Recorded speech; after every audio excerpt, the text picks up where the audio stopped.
Alright, I'm going to a state park, Mount Kinza Bridge. I think it's an old railroad bridge that they made into a overlook of Keenan County. This would be home of the peg leg monorail. We never heard of that. Dresser coupling. Holly carburetor, heard of that. Case 9, of course. The Zippo lighter. The Bacchus pin setter. It must be something to do with textile. And this is a radio fuse. BT radio fuse. This is Thomas Kane, Civil War colonel, and this was called the Bucktails, the 42nd Pennsylvania Volunteer. The Black Gold Rush, that would be the discovery of oil in Titusville. Oh no, that's coal. Or is it? No, that would be oil, and that would be coal, and this would be timber. Kinza Railroad Viaduct.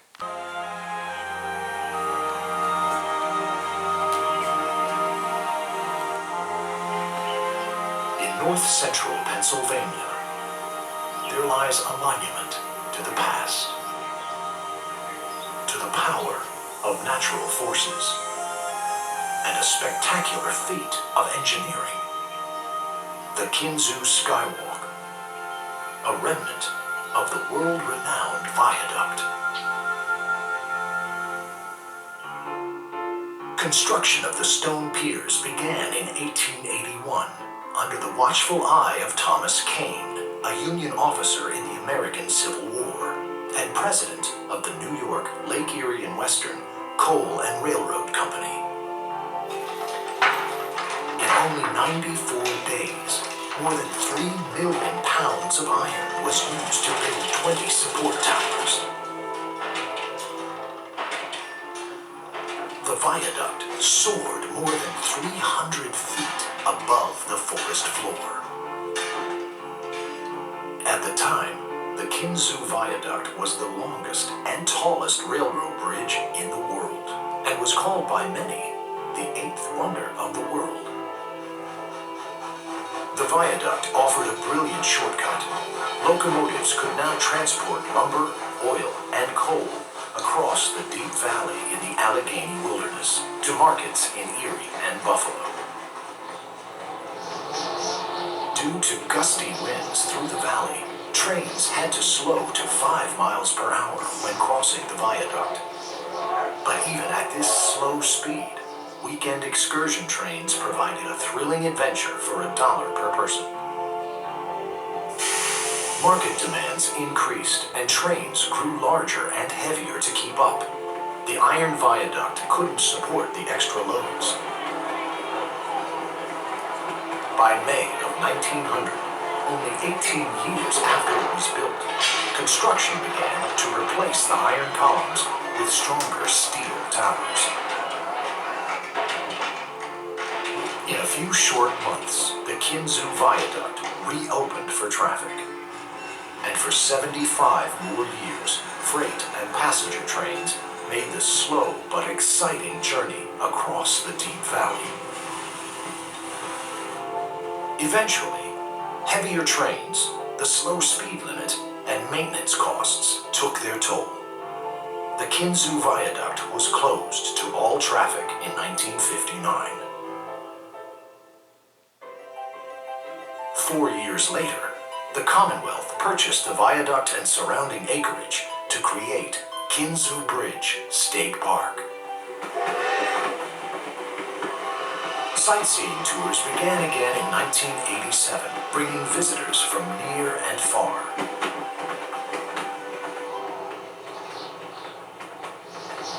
After decades of heavy use, the aging viaduct showed signs of wear. During a routine inspection in 2002, engineers found that sections of the viaduct had severely rusted. The park closed the viaduct to all traffic. Major restoration was underway when disaster struck. In July 2003, an F1 tornado with wind speeds reaching 100 miles per hour slammed into the Kinzu Viaduct, ripping 11 steel towers from their concrete bases. In the end, only 9 towers were left, looming over the mangled remains of the viaduct.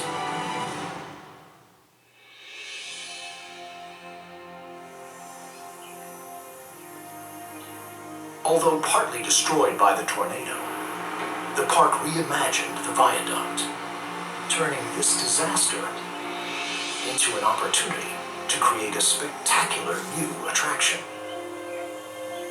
The Kinzu Skywalk.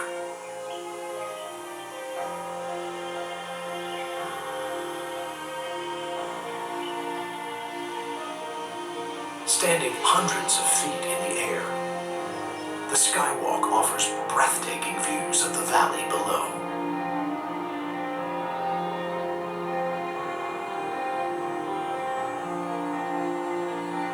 The Kinzu Viaduct has inspired awe for more than a century.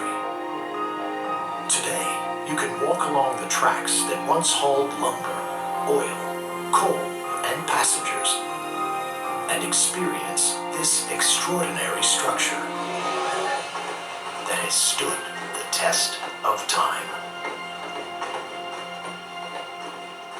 Now check out this cool sculpture. I think it's made out of brass.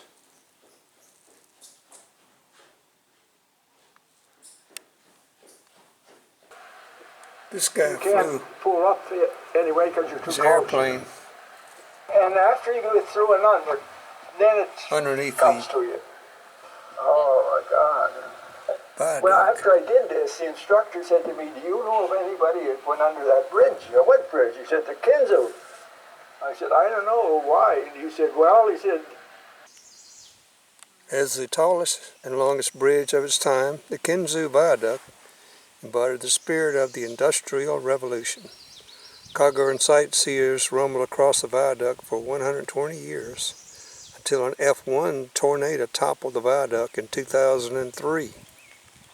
Today, a skywalk and observation deck mark the stage of the Kinzu Bridge State Park's history.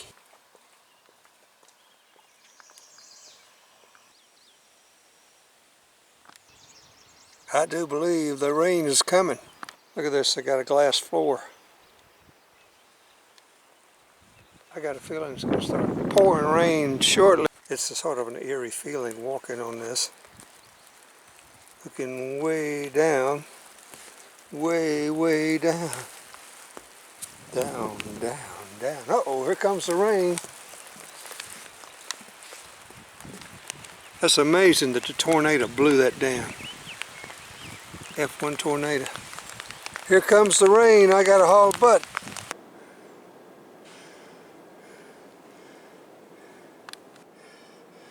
Half a mile wide, 300 feet deep. Kinzu Creek Valley stood in the way of commerce. The New York, Lake Erie, and Western Coal and Railroad needed to bring McKean County's resources to Buffalo's booming market. So,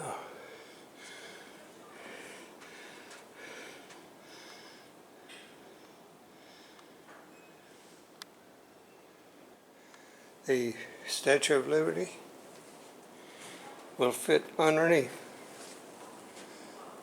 this railroad, as you can see. Hey, where's the model train at? Large as the Statue of Liberty. This is Ripley's Believe It or Not. The Eiffel Tower and the Brooklyn Bridge were started at the same time. Wow. I didn't take my umbrella with me. Didn't have a rain jacket on though. Alright, look at this. This is part of it right here. Fateful day. The monument proved no match against the storm.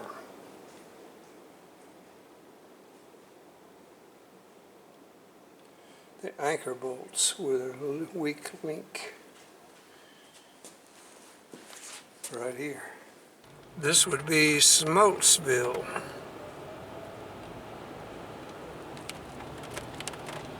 Home of the lumber barons. Pretty impressive courthouse. Check this place out. Why, it's a green barn. This is in Cootersport, Pennsylvania. It's pretty impressive. I think it's an auditorium. And here's the old depot. It's now a museum, which is not open today. All aboard! The railroads were important for transporting lumber out, transporting oil and coal. This is a kind of small town, but it's nice. I just had lunch at Mickey D's and checked my emails. Looks like they're redoing this old Gothic mansion right on Main Street, right downtown in Cootersport, PA.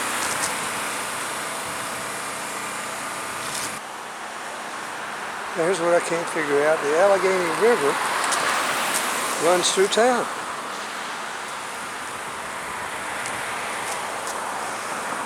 Got it in a channel.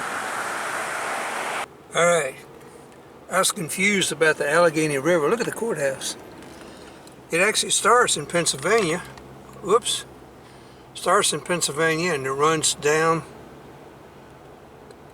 back down into Pennsylvania, into the Allegheny National Forest. So, in this case, it's flowing north, up into New York. All right, I got off of 6 and I'm on Highway 49 east. This is a very scenic route. And Cootersport was a lovely little community, small town. And I think this is sort of following the Allegheny River a ways. Wow, I just passed the headwaters of the Allegheny River right back there. It was nothing but a little creek. Oh, there's two headwaters here. One of them's the Allegheny. I just passed that about a mile ago. And now I just passed a sign that said headwaters of the Genesee River. I don't know if I'm pronouncing that right, but it's a major river that flows into Lake Ontario. Westville, PA.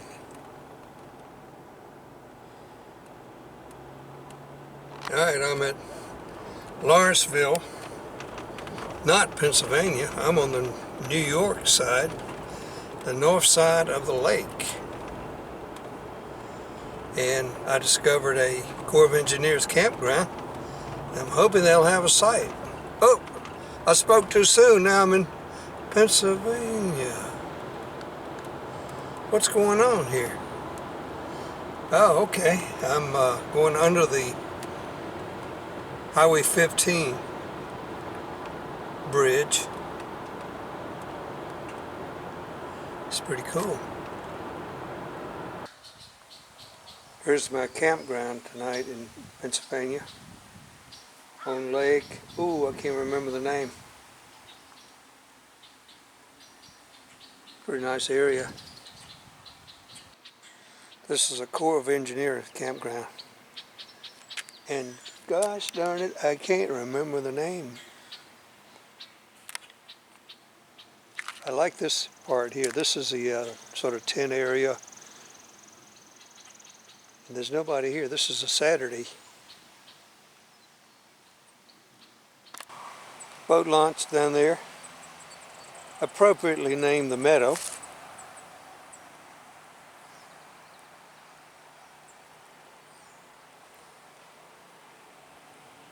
This big old weeping willow tree down by the boat launch. This is in Pennsylvania, but the New York line is about a mile north of here. We're on the north side of the lake. I think it's the Tioga River. I'll have to look that up again.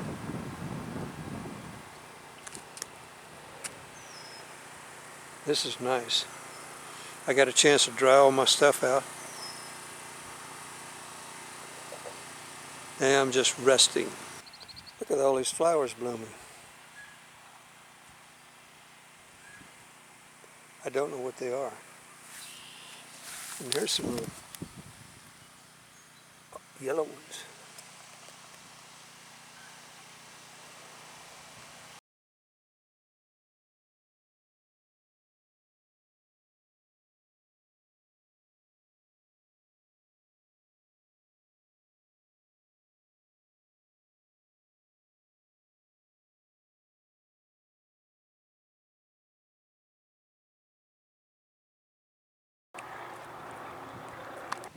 It was sunny earlier, now the sun is shining and it's sprinkling. It's been doing that for a couple of hours. The sun sort of peeps in and out. Sprinkles just keep coming, but they're not enough to get you wet.